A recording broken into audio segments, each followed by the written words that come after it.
Vamos lá, gostaríamos de comentar aqui um texto de Apocalipse, no capítulo 4, o verso 10 e 11, os 24 anciãos. Aqui vem descrevendo uma cena em que eles estão prestando uma adoração a Deus, aquele que está sentado no trono. Eles vão tirar suas coroas da cabeça e colocar na frente, diante do trono. É um reconhecimento de que a coroa, conforme outros textos bíblicos vão dizer, é uma identificação de alguém que passou por este mundo de conflito, né, e venceu, um vitorioso sobre o pecado. Esses 24 anciãos aqui no texto também são identificados, né, no capítulo, como vestindo vestes brancas, também identificando um vitorioso, alguém revestido da justiça de Cristo. E agora eles estão apresentando esta adoração a Deus, que é extremamente importante a gente compreender esta cena. O verso 11 vai dizer assim: tu és digno. Então, no seu cântico, no seu louvor, eles estão identificando, dizendo: tu és digno de receber a honra, né, a glória, o poder.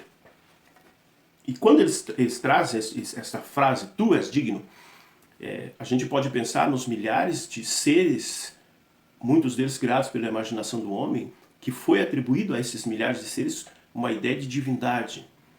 Isaías vai chamar a nossa atenção, né, de um hábito dos homens do seu tempo, da mesma árvore que eles faziam algum utensílio doméstico, eles queimavam para fazer cozinhar, né, fazer fogo, eles também faziam uma imagem e atribuíam a esta imagem que eles mesmos fizeram a ideia de que era o seu Deus, era uma divindade.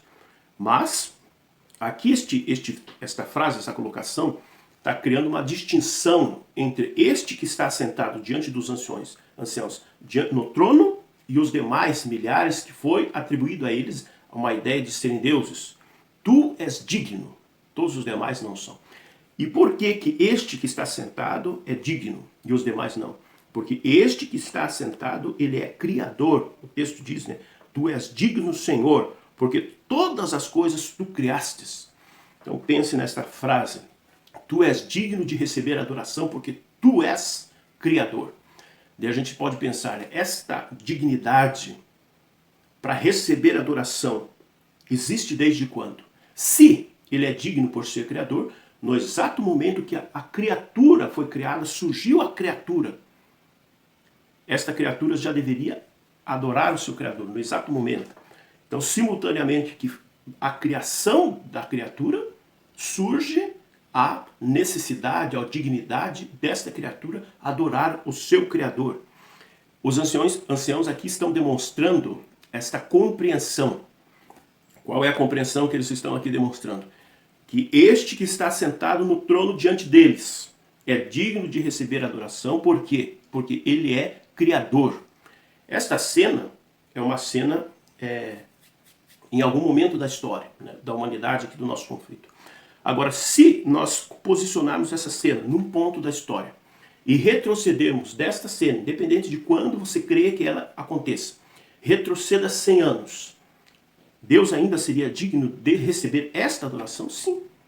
Porque conforme já dissemos, a partir do momento que surge a criatura, surge esta possibilidade, né, desta criatura adorar o seu Criador. Aqui o texto ele também caracteriza este Criador como aquele que manifesta a sua vontade na criação. Então, o que Deus idealizou é exatamente o que ele criou. Então não existiu nenhuma barreira que impossibilitasse a sua ação de criar. Isso é importante nós pensarmos. Não existiu nenhuma barreira que impossibilitasse a sua ação de criar. Então eles dizem assim: por causa da tua vontade vieram a existir e foram criadas. O salmista também ele vai dizer algo nesse sentido. Salmo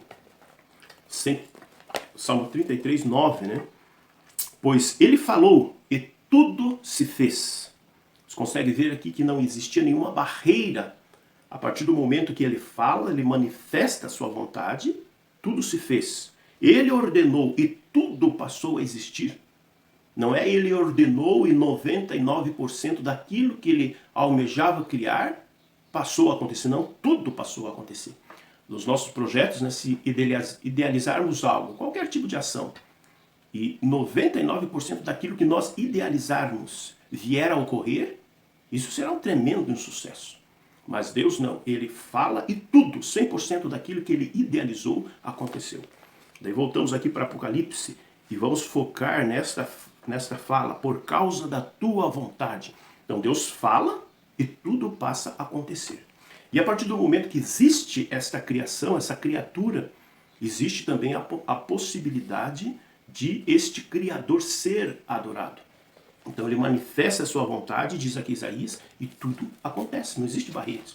Agora vamos pensar, juntar essas informações, adoração, manifestação de vontade e tudo passa a acontecer. Não existe barreiras, não existe assim 99% daquilo que ele idealizou. Não, tudo que ele idealizou aconteceu. Então, adoração, manifestação de vontade e 100% daquilo que foi idealizado passa a acontecer.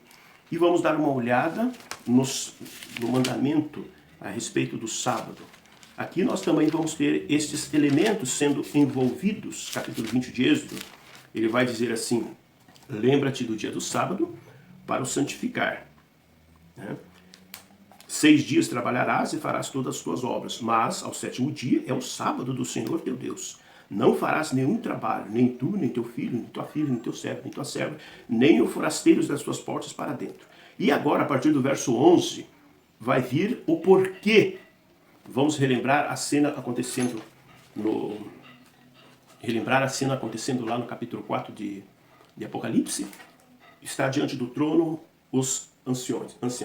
Eles tiram as suas coroas da cabeça, depositam diante do trono. E estão reconhecendo: tu és digno de se receber. Por quê? Porque tu criaste todas as coisas. A partir do que? Da sua vontade. Então, a manifestação da vontade do Criador resulta na existência da criatura. E ele está sendo honrado por causa disso. É o que acontece aqui no mandamento também. A justificativa para a questão do sábado não está ligada a um povo específico, está ligada ao Criador. E ele mesmo diz que é assim.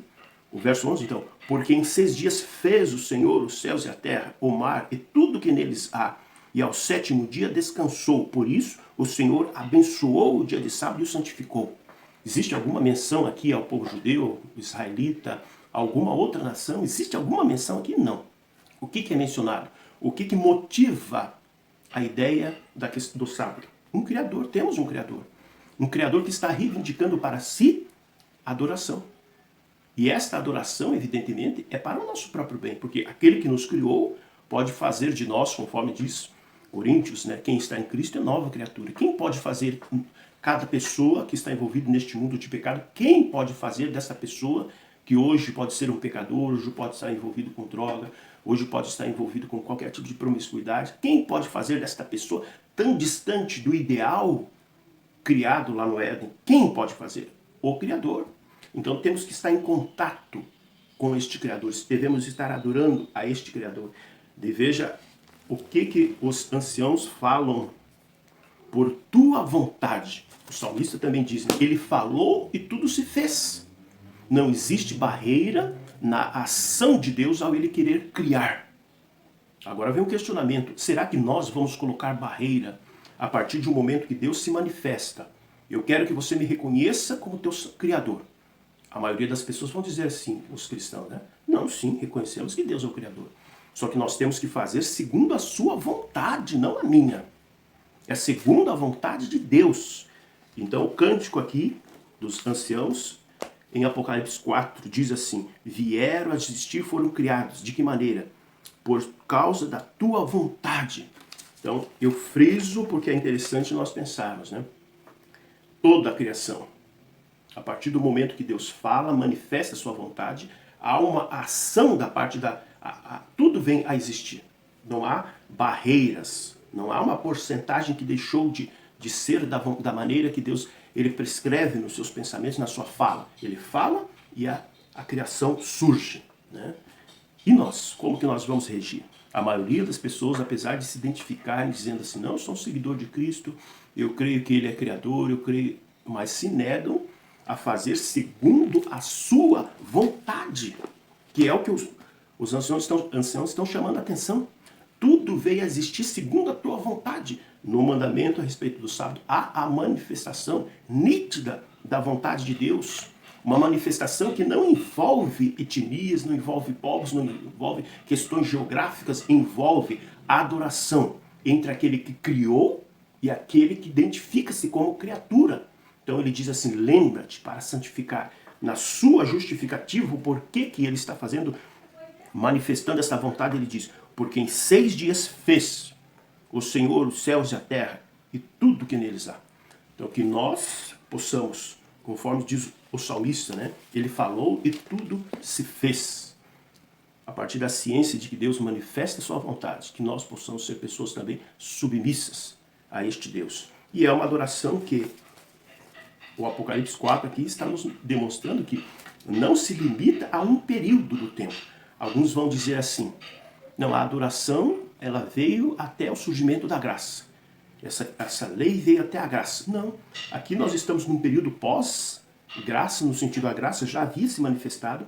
Eles retiram as suas coroas em reconhecimento de que é pela graça de Deus, não são méritos próprios que fazem com que alguém possa alcançar a salvação, não é mérito próprio. A coroa está ali para exemplificar, né, para demonstrar que a graça realmente existe. Essa ação de tirar a coroa e colocar diante é um reconhecimento que a graça ela existe, mas mesmo assim eles estão reconhecendo também que o fato dele ser o Criador, o fato dele ser um Deus que manifesta a sua vontade, faz com que nós devamos reagir segundo essa vontade que foi manifestada em algum momento. Vontade essa que nunca foi revogada em momento algum. Então que nós possamos ser criaturas que adorem ao Criador da maneira que o Criador manifestou. Ele manifestou a sua vontade. O que cabe a nós fazermos? Sermos submissos a ela, né? Amém.